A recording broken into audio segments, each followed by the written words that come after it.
Salam sejahtera bagi kita semua. Kali ini kami dari kelompok 3 akan mempresentasikan hasil diskusi kami mengenai permasalahan dan penegakan hukum tata ruang di Indonesia. Adapun anggotanya terdiri dari Riani Diana Uli Lumban Tobing dengan NPM 1912 Teresia dengan NPM 19120110063. Dionisius Sarpansinurat dengan NPM 1912011236. Renevan Salanovilan Karade NPM 19120111298. Hukum penataan ruang pada dasarnya adalah hukum yang berisi ketentuan yang mengatur penataan, perencanaan, dan pemanfaatan ruang. Penataan perencanaan menghasilkan rencana tata ruang. Di dalamnya diatur rencana pemanfaatan ruang suatu wilayah tertentu. Realisasi rencana tata ruang dalam pemanfaatan ruang dan instrumen utamanya adalah perizinan. Ruang adalah wadah yang meliputi ruang darat, ruang laut, dan ruang udara, termasuk ruang dalam bumi sebagai suatu kesatuan wilayah, tempat manusia dan makhluk hidup lain melakukan kegiatan dan memelihara kelangsungan hidupnya.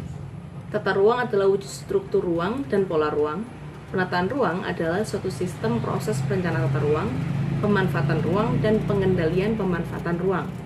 Perencanaan tata ruang adalah suatu proses untuk menentukan struktur ruang dan pola ruang yang meliputi penyusunan dan penetapan rencana tata ruang. Sedangkan rencana tata ruang adalah hasil perencanaan tata ruang.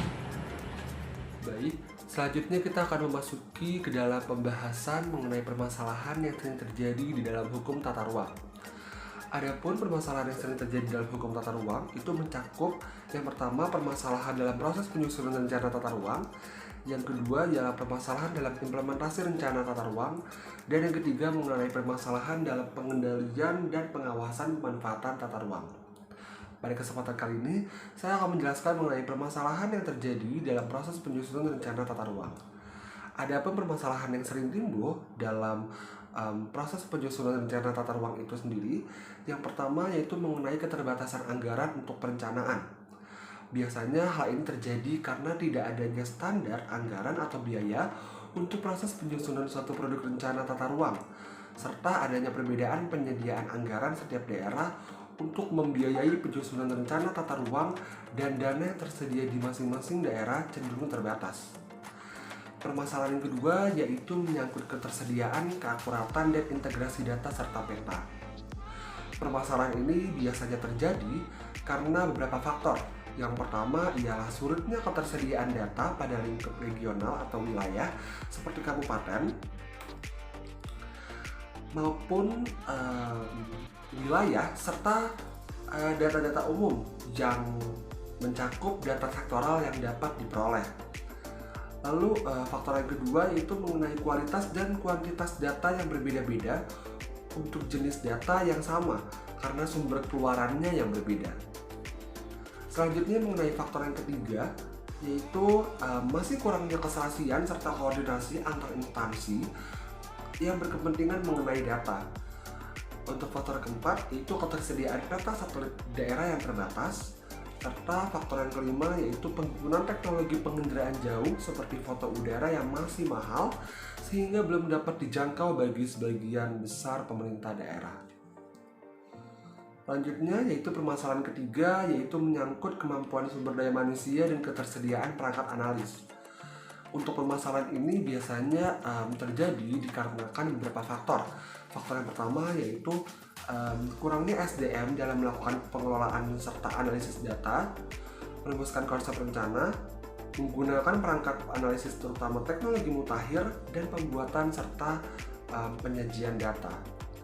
Faktor yang kedua yaitu penempatan pejabat dan tidak sesuai dengan kompetisinya di bidangnya di tata ruang, sehingga membuat pejabat tersebut tidak terlalu menguasai persoalan dan kebutuhan apa saja yang diperlukan dalam penataan ruang di daerahnya. Untuk faktor ketiga yaitu mengenai ketidakpahaman warga masyarakat akan pentingnya tata ruang serta perannya dalam penataan ruang. Dan faktor yang terakhir yaitu masih minimnya jumlah penyidik pegawai negeri sipil di bidang tata ruang. Selanjutnya ialah permasalahan keempat, yaitu menyangkut konflik kepentingan dan kualitas rencana. Adapun permasalahan ini terjadi disebabkan oleh beberapa faktor. Faktor yang pertama ialah beberapa oknum pejabat yang masih mengedepankan kepentingan politik atau kelompok dalam merumuskan dan menetapkan rencana tata ruang. Lalu untuk faktor yang kedua yaitu mengenai rencana yang disusun cenderung menggunakan pendekatan pemikiran yang ala kadarnya untuk memecahkan masalah yang dikategorikan sebagai permasalahan jangka pendek. Nah, untuk itu selanjutnya mengenai perencanaan tata ruang ini masih cenderung berkiblat pada pencapaian tujuan ideal jangka panjang yang sering tidak terwujud karena banyaknya ketidakpastian. Adapun faktor yang selanjutnya yaitu perencanaan tata ruang cenderung terlalu ditekankan pada aspek penataan tata ruang di dalam arti fisik dan visual tanpa memerhatikan aspek-aspek tertentu seperti aspek-aspek yang berkaitan dengan perencanaan komunitas dan perencanaan sumber daya. Faktor yang terakhir yaitu mengenai kontribusi masyarakat dalam proses perencanaan tata ruang masih terbilang sangat minim. Selanjutnya ialah permasalahan kelima masih dalam proses penyusunan rencana tata ruang, yaitu berkaitan dengan kurangnya koordinasi antar instansi dalam proses penyusunan rencana tata ruang dan rancangan peraturannya kurang optimal serta kurangnya peran BKPRD dalam melaksanakan tugas dan fungsinya. Selanjutnya ya permasalahan keenam, permasalahan yang berkaitan dengan proses persetujuan substansi rencana tata ruang yang terbilang rumit dan memakan waktu lama. Contohnya seperti dalam menggunakan citra satelit dan peta yang dibuat dalam rencana tata ruang harus melalui persetujuan peta di Badan Informasi Geospasial, di mana proses persetujuan ini pada akhirnya memakan waktu lama dan menimbulkan masalah serta hambatan dalam penyusunan rencana tata ruang.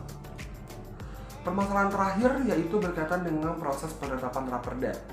Adapun permasalahan ini biasanya timbul karena DPRD masih terbiasa melakukan studi banding saat melakukan pembahasan raperda, yang pada akhirnya studi banding ini memakan waktu yang lama.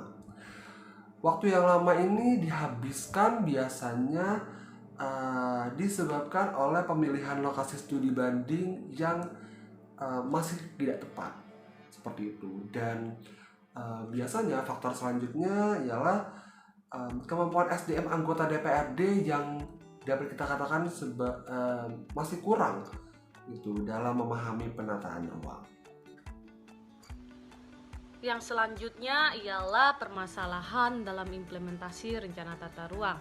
Implementasi mengenai rencana tata ruang diatur dalam Peraturan Pemerintah Nomor 15 Tahun 2010 tentang penyelenggaraan penataan pada bab 5 sampai dengan pada bab 7.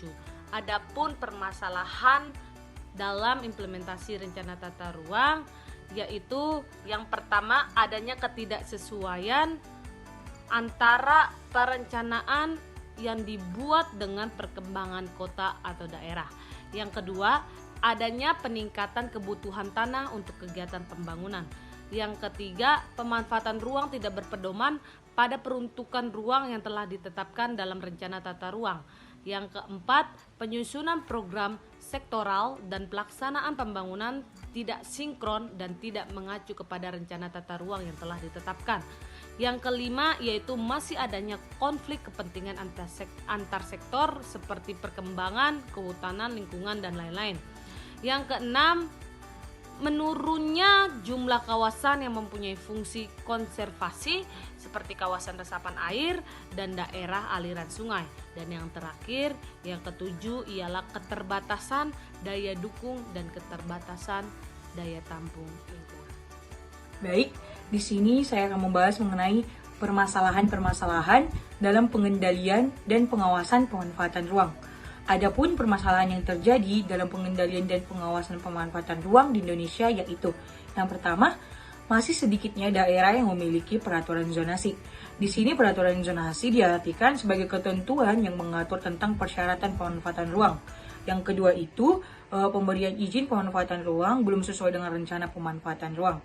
Permasalahan yang ketiga, belum diterapkannya pemberian insentif atau disinsentif. Insentif di sini yaitu perangkat atau upaya yang mendorong kegiatan yang sejalan dengan rencana tata ruang. Sedangkan disinsentif adalah perangkat untuk mencegah, membatasi pertumbuhan, dan mengurangi kegiatan yang tidak sejalan dengan rencana tata ruang. Yang keempat itu, lemahnya penegakan hukum atau aparat dan perangkat untuk pemberian sanksi terhadap pemanfaatan ruang yang belum sesuai dengan rencana tata ruang yang telah diterapkan. Kelima itu, tidak adanya sanksi bagi pemerintah yang tidak melaksanakan pembangunan sesuai dengan rencana yang telah ditetapkan, dan lemahnya pengenaan sanksi kepada pihak yang melakukan penyimpangan penyelenggaraan penataan ruang. Adapun yang keenam, yaitu keterbatasan anggaran dalam melaksanakan instrumen pengendalian dan pengawasan pemanfaatan ruang. Dari berbagai permasalahan yang dijelaskan oleh kawan-kawan saya sebelumnya, maka dapat disimpulkan bahwa penataan ruang hingga saat ini belum sepenuhnya menjadi instrumen keterpaduan program dalam mendorong terselenggaranya pembangunan yang efektif dan efisien. Penataan ruang belum sepenuhnya dijadikan instrumen yang mampu menjawab isu-isu dan permasalahan pembangunan wilayah dan kota. Penataan ruang belum didukung oleh kelembagaan yang dapat mengkoordinasi berbagai sektor termasuk pembiayaan pembangunan. Masih lemahnya pengendalian pemanfaatan ruang dan belum efektifnya penegakan hukum dalam mengatasi penyimpangan pemanfaatan ruang yang selama ini terjadi. Sekian dari kami. Terima kasih.